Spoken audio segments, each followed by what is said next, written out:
হযরত ওমর তিনি মিশরের গভর্নরকে খবর দিলেন। মিশরের গভর্নর এলো, হযরত ওমর বললেন, ও মিশরের গভর্নর, বসো, তোমার সঙ্গে কথা আছে। ছেলেকে ডেকে বললেন, আব্দুল্লাহ তাড়াতাড়ি ঘরের মধ্য থেকে কিছু খাবার নিয়ে আসো। হযরত আব্দুল্লাহ শুকনা রুটি আর জাইতুনের তেল আনলেন। হযরত ওমর বিসমিল্লাহ বলে খাওয়া শুরু করে দিলেন। তেলে ভিজাইয়া শুকনা রুটি খাচ্ছেন আর জিজ্ঞেস করছেন, গভর্নর তোমার মিশরের গোশতের দাম কত, আটার দাম কত, রুটির দাম কত, জিজ্ঞেস করতেছেন। বেশ আধা ঘন্টা মতো চলে গেছে। মিশরের গভর্নর বলছেন, আমিরুল মুমিনিন, আপনি কিন্তু অর্ধেক খাওয়া শেষ করছেন, আমি এখনো বিসমিল্লাহ বলিনি। কেন? কই যে শুধুই আচারের তেল আসছে, কোনো গোশত নাই, খাবার নাই, কি দিয়ে খাবো? হযরত ওমর বলেন, তোমার মুখ থেকে এই কথাটা বের করার জন্য এই অসময় আমি এই রুটিটা খাইছি। আমি শুনতে পেরেছি, রিলায়েবল সোর্সে জানতে পেরেছি, তুমি নাকি প্রতিদিন গোশত দিয়ে ভালো করে পেট পুরে আহার করো রুটি। কয় যে হ্যাঁ হুজুর, আমি 3 বেলা গোশত রুটি খাই। হযরত ওমর বলছেন, তোমার মিশরের সমস্ত জনগণ এরকম খেতে পারে? কয় না, তা তো পারে না। হযরত ওমর বলেন, মিশরের গভর্নর, তোমার জনগণ সবাই যখন খেতে পারে না, একা মজা লুটতেছো, কিয়ামতের দিন তোমার এই জিহ্বা জাহান্নামের কেচি দিয়ে কাটা হবে। ও গভর্নর শোনো, আমার মদিনায় দুর্ভিক্ষ দেখা দিয়েছে, আমার জনগণ সবাই খেতে পারে না গোশত রুটি, কেউ পারে কেউ পারে না। সেই জন্য আমি এই জৈতুনের তেল দিয়া আচার দিয়ে আমি রুটি খাই। আমি শপথ করেছি, যেদিন আমার মদিনার সবাই গোশত রুটি খাইতে পারবে সেদিনও আমি গোশত খাবো। সুবহানাল্লাহ।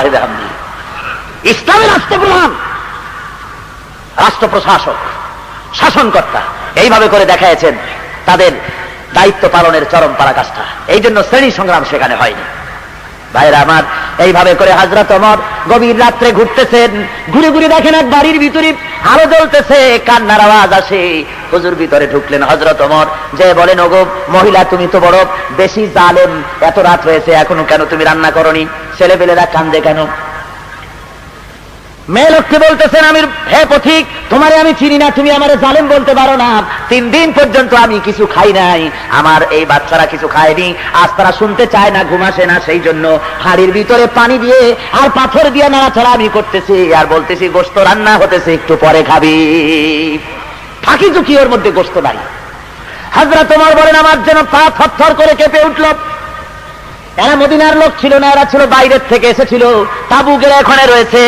তারা মদিনায় বেড়াতে এসেছে, এসেই দুরবস্থায় পড়েছে। হযরত ওমর চলে গেলেন বাইতুল মালের কাছে, গিয়ে সেখানে তিনি আসলামকে ডেকে বললেন, আসলাম রে, শিগগির করে একটা বস্তা আনো, আটা ঢুকাও, তরি তরকারি ঢুকাও, বস্তার মুখ বন্ধ করো। বস্তার মুখ বন্ধ করা হলো। এবার ওই বস্তা ধরে হযরত ওমর বলেন, আসলাম বস্তাটা আমার মাথার উপরে উঠায় দেই। আসলাম বলেন, হুজুর বস্তা বহনকারী খাদেম তো আমি আছি, আপনি কেন মাথায় নেবেন? হযরত ওমর বলেন, না, এ বোঝা তোমার মাথায় দিব না, আমার বোঝা আমার মাথায় উঠায় দাও। যেহেতু আমি যে দৃশ্য দেখে এসেছি, আমার দেশের মধ্যে মানুষ না খায় রয়েছে, কিয়ামতের দিন আল্লাহর দরবারে আমার আসামি হওয়া লাগবে। আমার বোঝা আমার মাথায় উঠায় দাও। আর তার বোঝা মাথায় দিয়া আমিরুল মুমিনিন ছুটতেছেন, দৌড়াতেছেন। বুড়ির তাবু পর্যন্ত গিয়া তার বস্তা নামাইলেন, বের করে বলেন, মা রুটি বানাও তাড়াতাড়ি করে। হযরত ওমর নিজে তরকারি করতে লাগলেন। রান্না হয়ে গেল। ছোট্ট ছোট্ট বাচ্চাগুলি আমিরুল মুমিনিন নিজের কোলের উপরে বসাইয়া রুটি ছিঁড়া তরকারি মাখাইয়া খাওয়াইতেছেন আর বলছেন, মা তুমিও খাও। মহিলা দেখতে পাচ্ছি, হযরত ওমরের চোখ থেকে পানি পড়তেছি।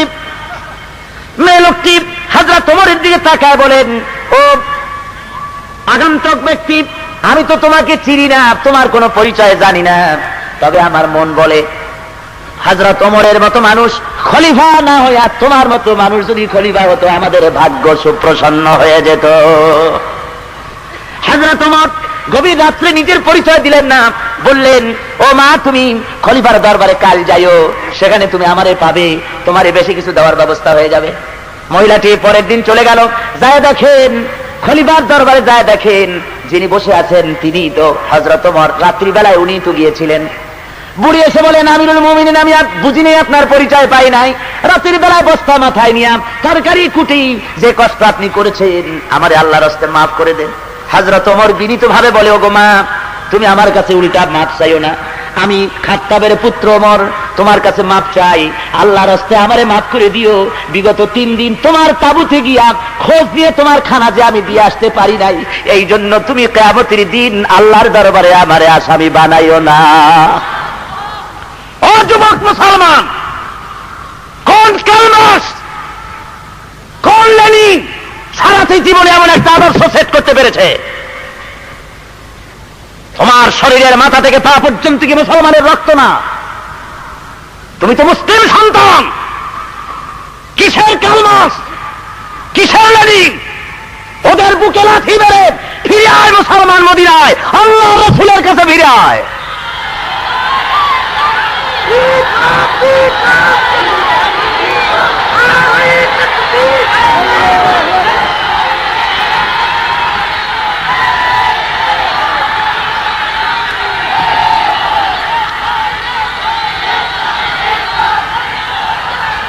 ভাইরা আমার, ভাইরা আমার, আল্লাহ রাব্বুল আলামিন এই সমাজ, এই সুন্দর সমাজ প্রতিষ্ঠা করেছিলেন মদিনায়। কোথায় করেছিলেন? রাসূল করেছিলেন। মদিনায় যে সমাজ কায়েম হয়েছিল, সেই সমাজ কায়েম এত সহজে হয় নাই, রক্ত দেওয়া লেগেছিল। জোরে কোন লাগে নাই? ভাইরা আমার, রক্ত দেওয়া লেগেছে সেই জমিনে। আজ যদি আমরা আল্লাহর দেওয়া বিধান কায়েম করতে পারি, আমাদের তো কোনো জিনিসের অভাব নাই। মহান আল্লাহ রাব্বুল আলামিন এই বাংলার জমিনে আমাদের সব দান করেছেন, কোন জিনিসের অভাব নাই। জোরে বলেন আলহামদুলিল্লাহ, জোরে বলেন আলহামদুলিল্লাহ। কেন আমরা 6 মাস তন্ত্র আর কমিউনিজম করতে যাব? কি দুঃখে আল্লাহ আমাদের জমিন দিয়েছেন। জোরে কোন আলহামদুলিল্লাহ।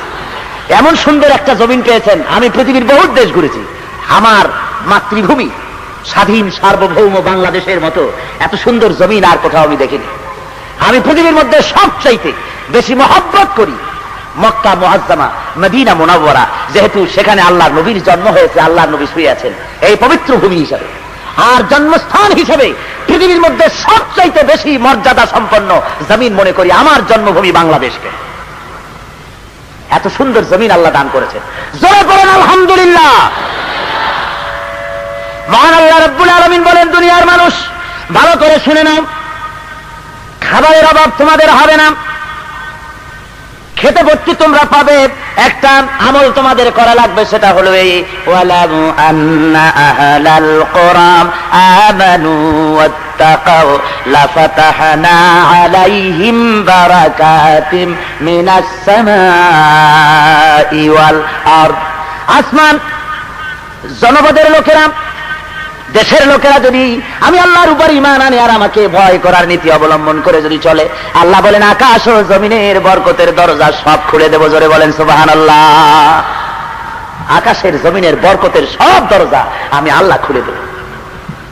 এমনিতেই দেখেন, আপনারা তো কন নাই নেই, আসলে অনেক কিছু আছে আমাদের। আমাদের বিরাট কৃষি সম্পদ আছে, আমাদের বিরাট জমিন আছে। আবাদযোগ্য জমির পরিমাণ প্রায় 2,40,00,000 একর বাংলাদেশে। জোরে বলেন আলহামদুলিল্লাহ। এর মধ্যে চাষকৃত জমির পরিমাণ প্রায় 2,20,00,000 একরের মতো বিরাট জমিন আল্লাহ দান করেছেন। এরপরে দিয়েছেন বিরাট বনজ সম্পদ। বাংলাদেশে মোট 32,53,860 একর জুড়ে আছে বিরাট জাতীয় বন সম্পদ। জোরে বলেন আলহামদুলিল্লাহ। কি বিরাট বন সম্পদ আমাদের আছে। সব চোরাচালান হচ্ছে, অননুমোদিত উপায় পাইকারি দরে গাছ কাটা হচ্ছে। গাছ আল্লাহর নিয়ামত, গাছ আল্লাহর কি নিয়ামত। আগে মুরব্বীদের দেখছি, দাদা বাপ তাদের দেখেছি, গাছ একটা কাটতো তো আরো গাছটা লাগাইয়া তারপরে কাটতো, ঠিক কিনা কোন? আর এখন অভ্যাসই হয়ে গেছে, উলট পালট করে দেবা, লুচে পুজো খাই, জনমের মতো গাছ কাটিয়ে শেষ করে ফেলাইছে। গাছ লাগানো ইবাদত, সওয়াব। জোরে বলেন আলহামদুলিল্লাহ। একটা কাটবেন তো 6টা লাগান। এই গাছগুলি আল্লাহ তৈরি করেছেন, বাগান বানিয়েছেন, নিয়ামত দিয়েছেন। গভর্নমেন্ট পাহারা দেওয়ার জন্য সেখানে গার্ড রেখেছে, কিন্তু গার্ডরা খেতে নিজেই এখন খাওয়া আরম্ভ করছে। বেগুন ক্ষেত হেফাজতের জন্য বেড়া দেওয়া হয়েছে, এখন বেড়ায় নিজেই বেগুন খায়। যেসব গাছ রাখা হয়েছে পাইকারি দরে ঘুষ খাইতেছে। বলেন ঠিক কিনা? জনমের মতো ঘুষ খায়। বাংলাদেশে ঘুষ আছে নাকি? জনগণ আছে? না না, ঘুষ নাই, সব বকশিস হয়ে গেছে। কয় বকশিস। মুসলমান ওই বাগানগুলি আল্লাহ রাব্বুল আলামিন নিজেও গার্ডের ব্যবস্থা করেছেন। আল্লাহ যদি গার্ডের ব্যবস্থা না করতেন তাহলে সমস্ত বাগান উজাড় হয়ে যাইতো। আল্লাহ গার্ড দিয়েছেন। আল্লাহর গার্ড আছে না? আছে কিনা? কি গার্ড? Royal Bengal tiger. দেখছেন? আল্লাহর অফিসার, আল্লাহর forest officer, royal Bengal tiger. ঘুষ খায় নাকি? জঙ্গলের অবৈধভাবে কাঠ কাটতে গেছেন, হরিণ শিকার করতে গেছেন, পড়ে গেছেন রয়্যাল বেঙ্গলের সামনে। যদি যাই এখন যে 10 লক্ষ টাকা দেওয়া হবে, বিদেশি ভদকা সেগুলি দেওয়া হবে, তারপরে আরো কিছু যদি চান দেওয়া হবে, শুনবে? জোরে বলেন, শুনবে? শুনবে না। ঘুষ টুস ওখানে চলে না। চোখ যেভাবে তাকাবে আপনার দিকে, বাঘ দেখছেন কখনো? জীবিত বাঘ, খাসার মধ্যে বাঘ দেখা, ওগুলো তো বাঘ না, বিড়ালের মতো, না খাইয়া সর্বনাশ হয়ে গেছে। জীবিত বাঘ সুন্দরবনের ভেতরে, যদি একবার চোখের দিকে চোখ পড়ে, কলজার পানি শেষ হয়ে যাবে এক চোখে। বাঘে তো জীবিত মানুষ খায় না, মরা মানুষ খায়, মানে ওরে দেখলেই রুহ উড়ে যায়, এমনই ছবি আল্লাহ বানাইছেন। এক থাপ্পড় মারবে তো আপনার মতো দর্শনের কল্লা উড়ে গিয়ে পড়বে আর এক জায়গায়। আল্লাহর এই বিরাট বিরাট বাঘগুলি রয়েছে, বড় বড় হাতি আছে, দেখছেন কি শক্তি! ওই হাতির পিঠের উপরে সলিমুদ্দিনে বসে। সলিমুদ্দি কইছে এই জন্য যে হাতির তুলনায় মানুষ কত ছোট, এতটুক মানুষ, আর হাতিটা বিরাট বড়ি, ওর মাথার উপরে বসে ঠ্যাঙের উপরে ঠ্যাং ফেলাইয়া ঠ্যাং না সলিমুদ্দি। তারপরে আবার লাঠির মাথায় একটা পিন লাগাইয়া ওইটা দিয়ে মাথার উপরে এরকম গুঁতা দেয়। হাতি কানে একটু আর চোখে তাকায় আর মনে মনে ভাবে, আশরাফুল মখলুকাত, তোরে আল্লাহ সৃষ্টির সেরা বানাইছে, তাই তুই আমার পিঠে বসে আমারে পিটাস, নইলে পরে তোর মতো 15-20টা মাথা এক জায়গায় করিয়া চাপ দেওয়া লাগে না, শুধু পাও খান থবো আর বেলের মতো ফট করে একটা আওয়াজ হবে। আল্লাহ রাব্বুল আলামিন সব মানুষকে দান করেছেন। নাফরমানেরা পাইকারি দরে বন উজাড় করে গাছ লাগায় না, বেশি করে গাছ লাগাও, নিয়ামত। ভাইরা আমার, শুধু তাই নয়, এরপরে আছে নদী সম্পদ। বাংলাদেশে ছোট বড় প্রায় 250টি নদী আছে, যার দৈর্ঘ্য 3200 বর্গ মাইল। আল্লাহর মেহেরবানি, পানি কম নাই, যথেষ্ট পানি ছিল, কিন্তু ফারাক্কার জ্বালায় পানি টানি শুকাইয়া সব একেবারে উত্তরবঙ্গের 8টি জেলা মরুভূমি হতে চলেছে, আরো মরুভূমি হয়ে যাবে। তোমরা তো মুনাফিক, আল্লাহ পানি দিবেন কেন? পানি দিছিলেন মুনাফিকির কারণে, রক্ষা করতে পারোনি। ভারতের কি ক্ষমতা তোমার দিকে চোখ রাঙিয়ে তাকায়? তুমি তো মুসলমান, ও তো সেই ভারত যেখানে আমার পূর্বপুরুষ সুলতান মাহমুদ 18 বার আক্রমণ করে ভারতকে কাঁপিয়ে দিয়েছে। সেই মুসলমান না তোমরা? সেই মুসলমান যে তোমরা, সে কথা বলার সাহসও তোমাদের নাই, হারিয়ে ফেলেছ হিম্মত। যদি ঈমান থাকতো, মুনাফিক না হতে, ওরা পানি বন্ধ করতে পারে? আমি তাই বলেছিলাম ঢাকাতে, কারবালার ময়দানে ফোরাতের কূলে ইয়াজিদ বাহিনী ইমাম হোসাইনকে একা পেয়েছিল, তাই সম্ভব ছিল পানি বন্ধ করে দেওয়া। কিন্তু আজকে ইমাম হোসাইনের গোষ্ঠী একটা, আজকে ইমাম হোসাইন একজন নয়, বরং আজকের কক্সবাজারের টেকনাফ থেকে শুরু করে ওদিকের দিনাজপুরের তেতুলিয়া পর্যন্ত 9.5 কোটি ইমাম হোসাইন যে দেশে বাস করে, কাফেররা পরিবন্ধ করতে পারে না যদি তোমরা মুমিন হতে। আজকে মুসলমানদের ঈমান বরবাদ হতে চলেছে, মুনাফিকি এসেছে, সেই জন্যই দুরবস্থা হয়েছে। আল্লাহ রাব্বুল আলামিন পানি দান করেছিলেন, বিরাট পানি সম্পদ আমাদের রয়েছে। এরপরে রয়েছে মৎস্য সম্পদ, লক্ষ লক্ষ টন মাছ আল্লাহ আমাদের দান করতেছে। তারপরে রয়েছে গ্যাস সম্পদ, যার মানব না, যারা বলেন মানা হবে, যে কোনো মূল্যে বাংলাদেশের জমিনের উপরে দিন আমরা প্রতিষ্ঠা করব। সরওয়ারে কায়নাত যা করেছেন আমাদের তা করতে হবে অবশ্যই। নারীদের উপরে যে বেইজ্জতি আজ হচ্ছে, এ বেইজ্জতি সম্পর্কে আল্লাহ রাব্বুল আলামিন বলেন, ইজ্জত তো আমি দিয়েছি। বন্ধুগণ, আপনাদের কষ্ট হচ্ছে নাকি? আমি খুব তাড়াতাড়ি শেষ করব। ভাইরা আমার, আল্লাহ রাব্বুল আলামিন কোরআন শরীফের মধ্যে বলতেছেন নারীদের ব্যাপারে, ওয়া মিন আয়াতিহি আন খালাকা লাকুম মিন আনফুসিকুম আজওয়াজান লিতাসকুনু ইলাইহা ওয়া জাআলা বাইনাকুম মাওয়াদ্দাতান ওয়া রাহমা। আল্লাহ রাব্বুল আলামিন বলেন, আমার নিদর্শনাবলীর ভিতরে এটাও একটি নিদর্শন যে আমি তোমাদেরকে স্বামী স্ত্রীর জোড়া জোড়া বানাইছি এবং একের প্রতি অপরের ভালোবাসা সৃষ্টি করেছি, মহব্বত দিয়ে দিয়েছি। নারীর প্রতি সদ্ব্যবহার করার জন্য কোরআন শরীফ বলেছে, নারীর উপরে অত্যাচার করতে পারবে না, ভালো ব্যবহার করবে। আল্লাহ বলেন, ওয়ালাহুন্না মিসলুল্লাযী আলাইহিন্না বিল মারুফ।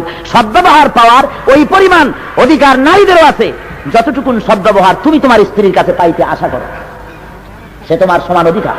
তার সাথে তুমি স্বামী হয়ে গেছে বলে লাট সাহেব হয়ে যাওনি, তার সঙ্গে মহাব্বত, ভালোবাসা এবং তার সমান অধিকার তোমাকে আদায় করতে হবে।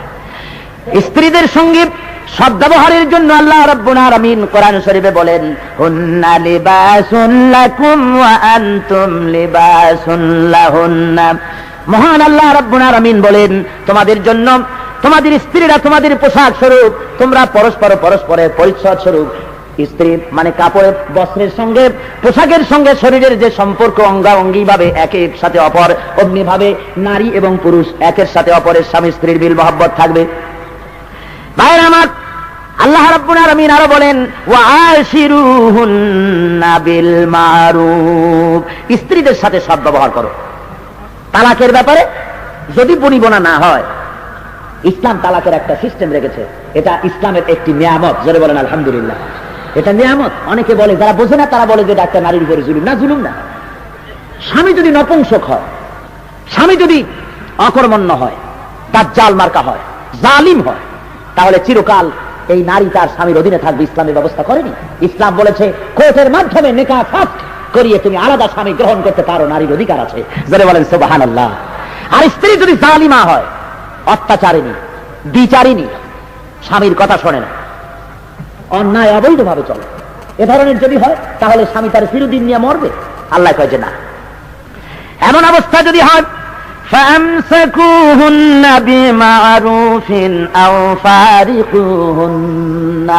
আল্লাহ রাব্বুল আলামিন বলেন, হয় উত্তম ভাবে নিজেদের কাছে রাখো, অথবা ন্যায় নীতির সাথে পৃথক করে দাও। হয় ভালোভাবে রাখো, না হয় ন্যায় নীতির সাথে বিদায় করে দাও। পাইকারি দরে মানে বাপের বাড়ি ফেলায় ফিরে ঝুলাই রাখবা, এইটা পারবা না। সুবহানাল্লাহ। আর তালাকের ব্যাপারে তালাক দিতে হবে যদি তালাক দেওয়ার প্রয়োজন হয়, তাও শরীয়ত সম্মত ভাবে। নারীরা এই সমস্ত জানে না, সেই জন্য নারীরা তারা বুঝতে পারে না। প্রগতিবাদী এক শ্রেণীর কমিউনিস্টরা নারীদেরকে ব্যবহার করতেছে যে ইসলাম তোমাদেরকে পর্দা নামক অবরোধের মধ্যে ঢুকা। পর্দা কোনো অবরোধের নাম নয়। নারীকে 3 তালাক যে ব্যবস্থা করা হয়েছে, 3 তালাক একসাথে দেওয়া বিদআত। নারীকে এটা জানতে হবে মসলা।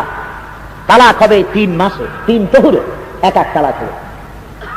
যদি তাকে কন্ট্রোল করার জন্য প্রথমে অবাধ্য স্ত্রী 1 তালাক দাও, বিছানা আলাদা করে দাও, তারপরে দেখো 1 মাসের মধ্যে যদি ফিরে আসে তাহলে তাকে রুজু করে দাও। যদি 1 মাসে না হলে 2য় তালাক দাও। 2 মাস বসে যদি তার মন মগজ ভালো হয়, যদি ফিরে আসে ভালো কথা, এরপরেও যদি ফিরে হলো না 3 মাসে, তারপরে 3 তালাক করে দাও। কি সুন্দর বিধান। জোরে বলেন সুবহানাল্লাহ। একসঙ্গে 3 তালাক দেওয়া ঠিক নয়, বিধান। আর লোকেরা 3 তালাক একসাথে দেওয়ার দূরের কথা, কিছু গোয়ার গোবিন্দ স্বামী আছে, তালাক দিতে যায় কয় যে তোরে দিলাম, তোর মায়েরে দিলাম, 1 তালাক, 2 তালাক, 3 তালাক, একেবারে চট্টগ্রাম থেকে মক্কা শরীফ পর্যন্ত তালাক দিলাম। জোরে কর নাউজুবিল্লাহ, জোরে কর নাউজুবিল্লাহ। হারাম শরীয়তের কোন বিধান নিয়ে ভাবে তামাশা করা। আমি 22 তারিখের ইত্তেফাক পত্রিকায় দেখলাম, সেখানে নতুন খোরপোশের আইন তৈরি হতেছে বলে একটা খবর এসেছে।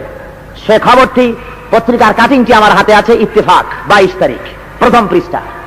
ওখানে লেখা হয়েছে, তালাক প্রাপ্তা মেয়েদের পুনরায় বিবাহ না হওয়া পর্যন্ত সাবেক স্বামী খোরপোশ দিতে বাধ্য থাকিবে। এই মর্মে সরকারের আইন প্রণয়নের উদ্যোগকে মহিলা পরিষদ স্বাগত জানিয়েছে।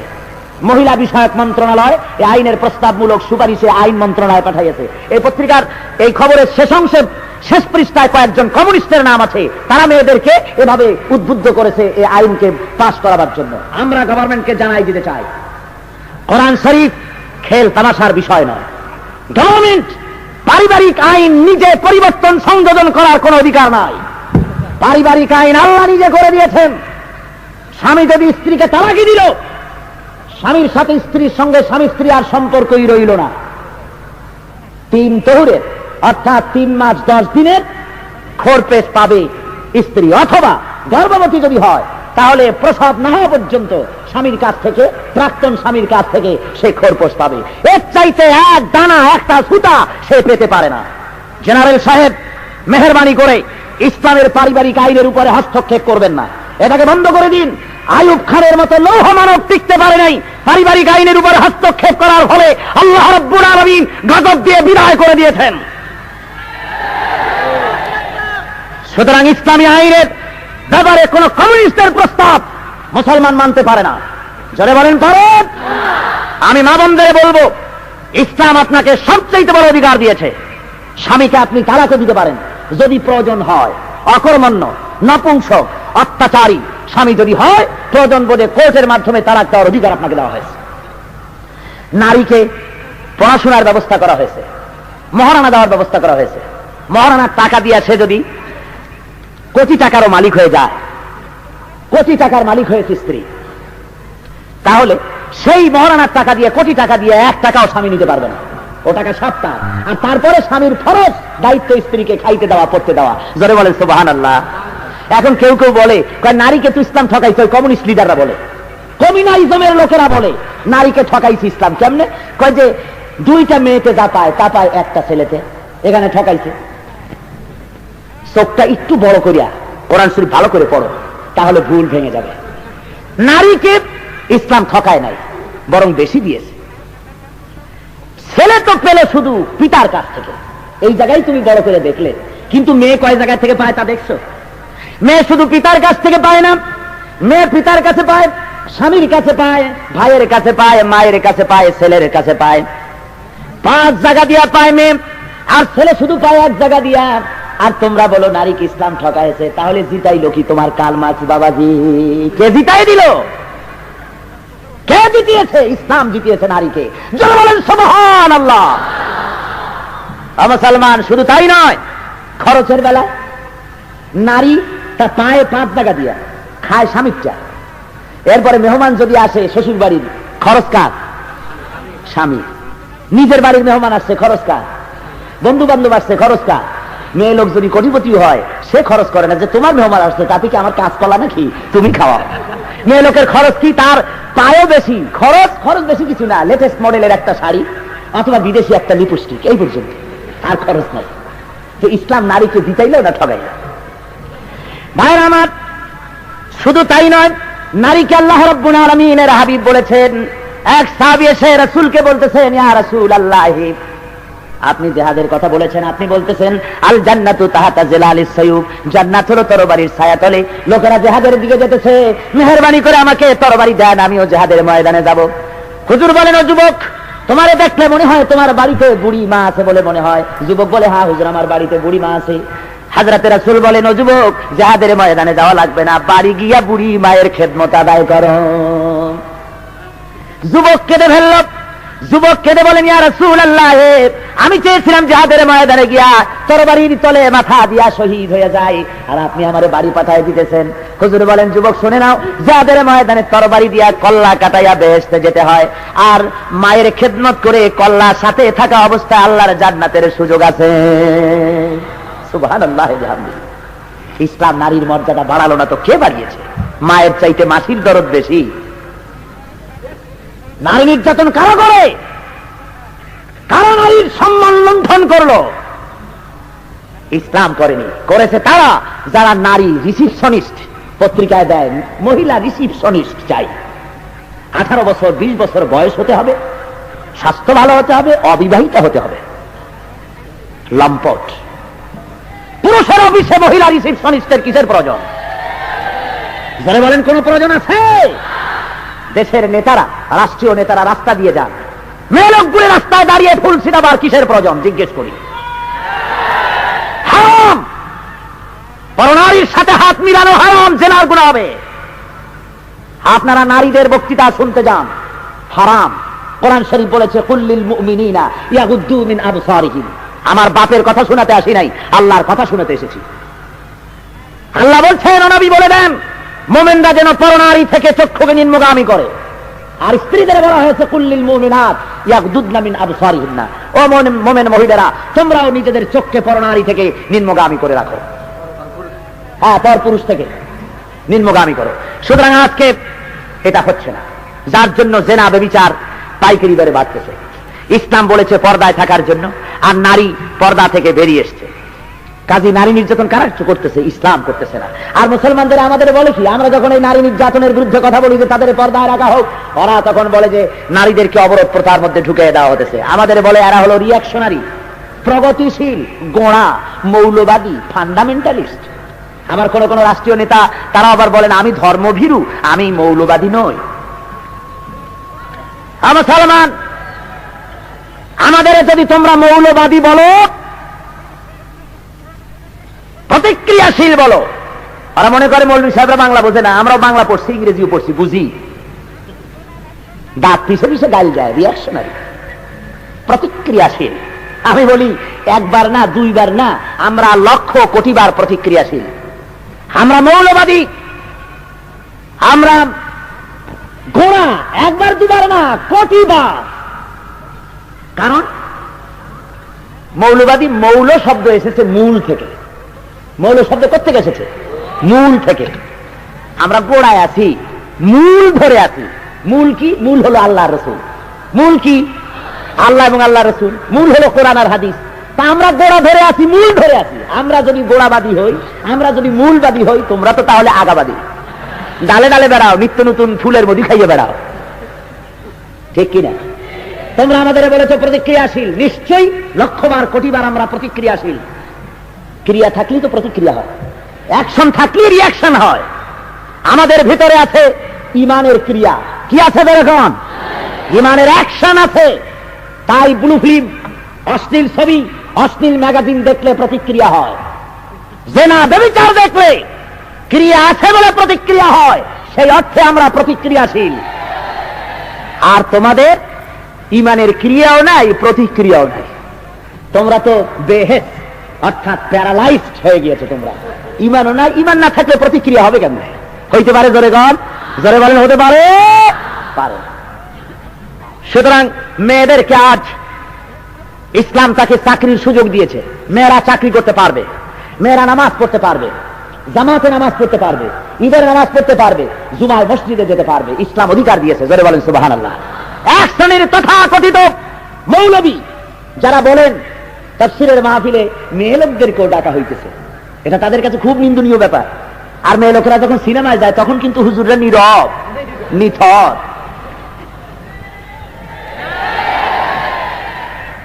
মুসলমান, ইসলাম যা বলেছে তার চাইতে বাড়াইও না। আল্লাহর নবীর মসজিদ, মসজিদে নববী, যেখানে এক রাকাত নামাজ পড়লে 50,000 রাকাতের নামাজের সওয়াব হয়, সেই মসজিদে আল্লাহর নবী নিজে মেয়ে লোকদের জায়গা সংরক্ষণ করেছেন, সংরক্ষিত করেছেন। একটা দরজা রেখেছেন আল্লাহর নবী নিজে, যে দরজার নাম বাবুন নিসা, মহিলাদের দরজা। সুবহানাল্লাহ। ইসলাম অধিকার দেয়নি তো কে দিয়েছে? নারীদের জন্য মসজিদে নববীতে আলাদা জায়গা সংরক্ষিত, একটা অন্থার জায়গা মেয়ে লোকদের জন্য। যেরকম সুবহানাল্লাহ। মেয়েদের অধিকার ইসলাম দিয়েছে, দেয়নি মার্কস, লেনিন, হেগেল, মাও সেতুং, ডারউইন, সমাজবাদী, জড়বাদী, এই কমিউনিজমের লোকগুলি তারাই দেয়নি। এরা নারীকে চেয়েছে ভোগ করতে। তাই বলেছে, ও মহিলারা তোমরা এসো, তোমরা এসো, দুফুর্তি পুরুষের সাথে কাঁধে কাঁধ মিলিয়ে, পুরুষ আর নারী সমান শক্তি বাংলাদেশে, আমাদের পাশে এসে দাঁড়াও। পাশে আসলি তো সুবিধা। নাউযুবিল্লাহি মিন যালিক। বেয়াদব। মেয়েদের জায়গা ভিন্ন, তোমার পাশে নয়। এরা মিছিল করতে গিয়ে মেয়েদেরকে সামনে নেয়। হারাম, লম্পট। নইলে পরে মিছিলে মেয়ে লোক নেয় কেন? মেয়ে লোক কেন রাজনৈতিক মঞ্চের পরে বেহায়া হয়ে বক্তৃতা করবে? বুখারী শরীফের হাদিস, বুখারী শরীফের হাদিস, আল্লাহর নবী বলেন, লান ইউফলিহা কওমুন ওয়াল্লাহু আমারাহুম ইমরা। রাহুল বুখারী। কোরআন শরীফের পরে সহিহ কিতাব আকাশের নিচে জমিনের উপরে যদি থাকে তার নাম কি? বুখারী শরীফ। আল্লাহর নবী বলছেন, যদি কোন দেশের লোকেরা তাদের জাতীয় সমস্যা সমাধান কোন নারীর হাতে ছেড়ে দেয়, সে জাতির কল্যাণ কোনদিন হবে না। সুতরাং ওরা বলে নারীদের দাও, ময়দানে আসুক 50-50। 50-50 করতে গিয়া রাস্তায় নামাই দিয়েছে পাথর ভাঙ্গার জন্য। আমি ওই যখন মেয়ে লোকদের দেখি রাস্তায় পাথর ভাঙ্গে, তখন আমি বলি যে ঠিক আছে ভাঙ্গো। সমান অধিকার যখন চাইছো, ইসলাম যা দিয়েছে তার চাইতে বেশি, এরপর রিক্সা চালাবা, সমান অধিকার। সাম্পানে উঠবা, সাম্পান চালাইবা, সুবেরি গাছে উঠে সুবেরি পারবা। কিন্তু তুমি মায়ের জাত, তোমাকে আল্লাহ এভাবে ইজ্জত নষ্ট করতে চাইনি। তুমি মায়ের জাত, তুমি শ্রদ্ধার পাত্র। জোরে বলেন সুবহানাল্লাহ।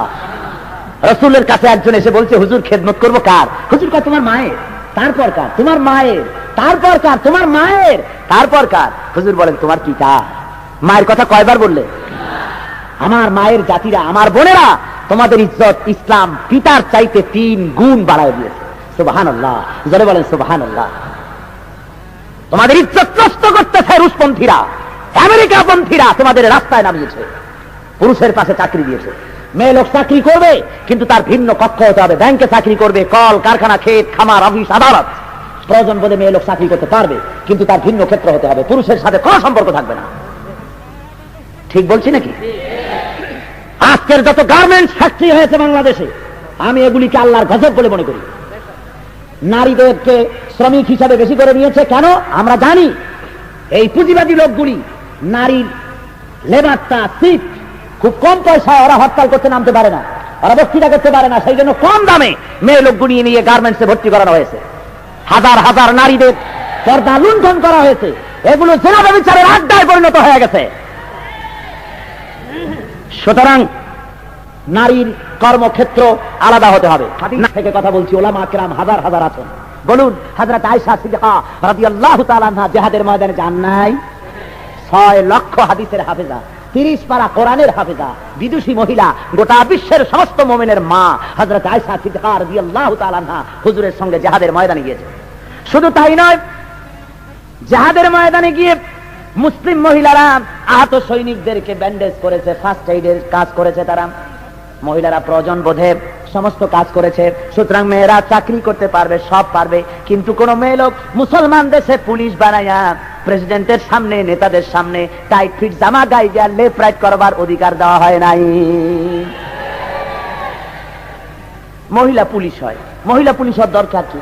আমি এয়ারপোর্টে একদিন জিয়াউর রহমান সাহেবের সময় এক মহিলা পুলিশের সাথে দেখা। আমি বললাম, মা তুমি পুলিশ হয়েছো কেন? কয় যে জাতীয় সম্পদ হেফাজত করার জন্য।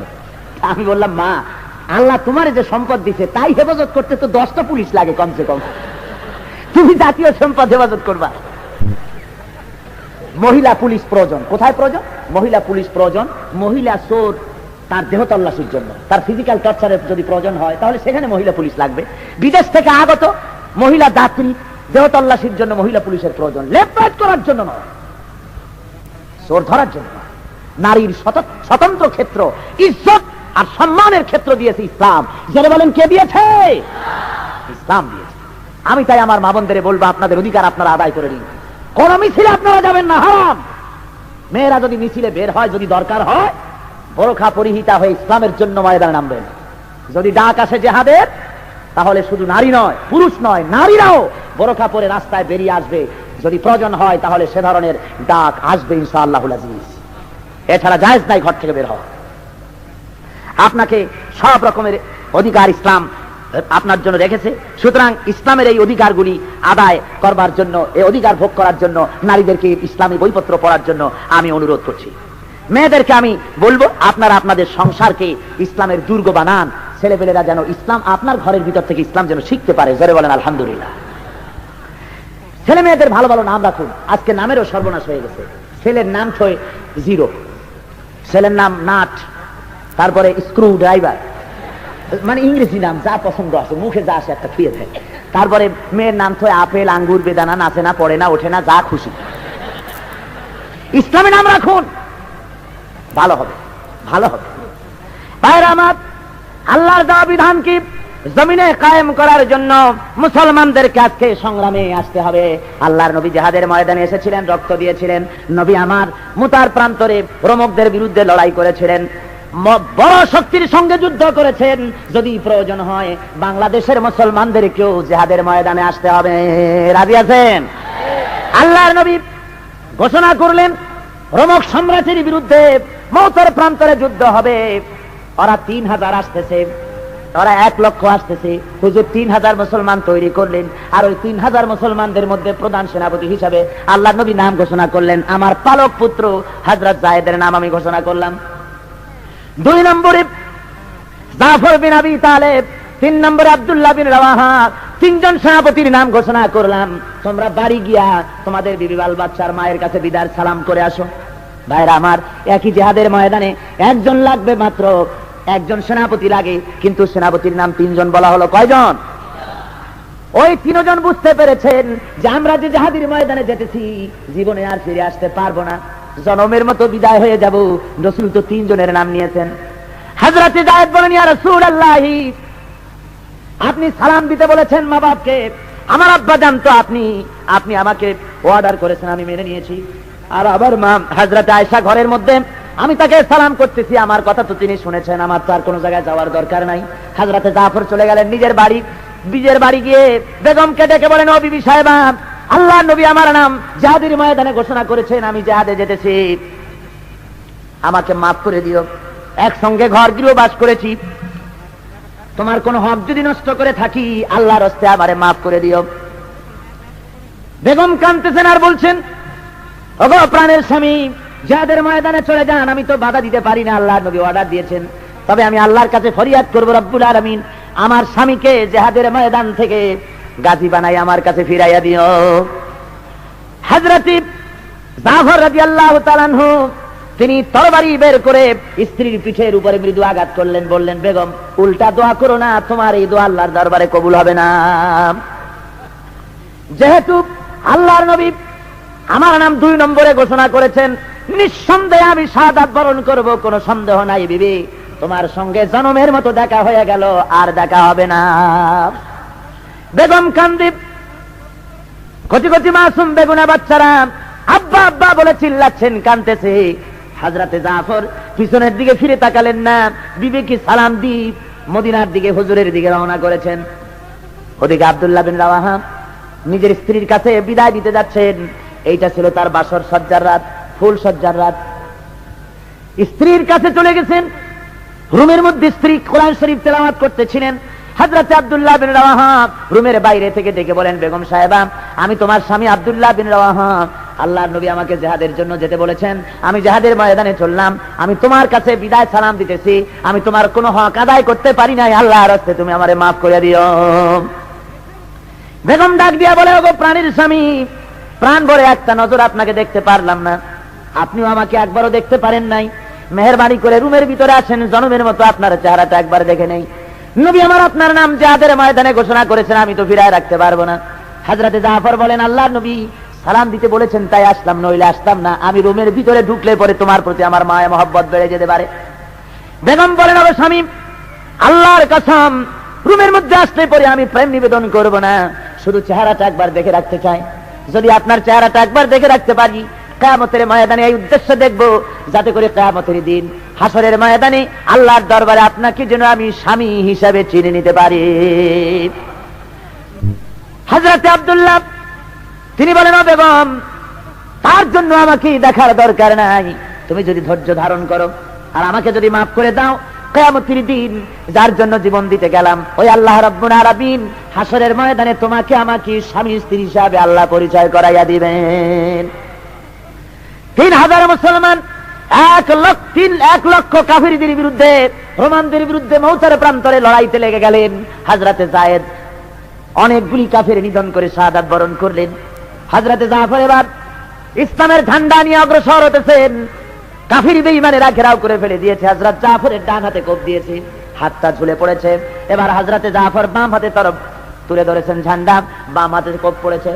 কর্তৃত ঝুলন্ত হাত দিয়ে ঝান্ডা বুকের সাথে জড়ায় ধরে হযরতে জাফর পাশের সাহাবীকে ডেকে বলে, ওগো আল্লাহর নবীর সাহাবী, নবীজিকে সালাম বলে দিও, আর বলে দিও জীবনের শেষ মুহূর্ত পর্যন্ত ইসলামের পতাকা কামড়ায় ধরে উঁচু করে রেখেছিলাম, আল্লাহ নবীকে জানায় দিও।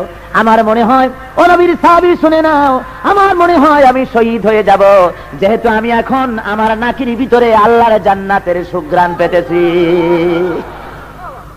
ভাইরা আমার, হযরতে জাফর শহীদ হয়ে গেলেন। হযরতে আব্দুল্লাহ বিন রাওয়াহা, হযরতে আবু উবাইদা দুইজন মিলে চললেন ঝান্ডা ধরার জন্য। যেতে যেতে তারা গিয়ে দেখেন দূরে পতাকা উঠতেছে। মনে মনে ভাবলেন, আমরা যাওয়ার আগে পতাকা কে উড়ালো? কাছে গিয়ে দেখেন হযরতে জাফরের হাত পাও কাটা অবস্থায় ছিন্ন ভিন্ন হয়ে পড়ে আছে, দেহ একদিকে পা একদিকে, আর শূন্য মাথাটা খালি মাথা এক কোনায় পড়ে থেকে ইসলামের পতাকা কামড়ায় ধরে উঁচু করে রেখে দিয়েছেন। হযরতে আবু উবাইদা বলেন, হযরত জাফরের হাত পাও মাথা মস্তক সব এক জায়গায় করে দাফন করে দিলাম। রাতের বেলায় ঘুমায়া স্বপ্নে দেখি হযরতে জাফর আল্লাহর জান্নাতের ভিতরে উড়ে বেড়াতেছে। আমি জাফরকে জিজ্ঞেস করলাম, জাফর, আল্লাহ তোমার সঙ্গে কি ব্যবহার করেছেন? জাফর আমাকে বলেছেন, ওগো আবু উবাইদা, রব্বুল আলামিন জান্নাতের নাজ নিয়ামত আমারে দিয়া জিজ্ঞেস করেছেন, জাফর আর কি চাও? আমি বলেছি, আল্লাহ কিচ্ছু চাই না, জমিনে আর একবার পাঠাও। এইবার যদি জমিনে যেতে পারি, কাফেরদের বিরুদ্ধে লড়াই করি তোমার দিন কায়েম করবার জন্য, আমার জীবনটা তোমার জন্য আর একবার দিয়ে আসবো।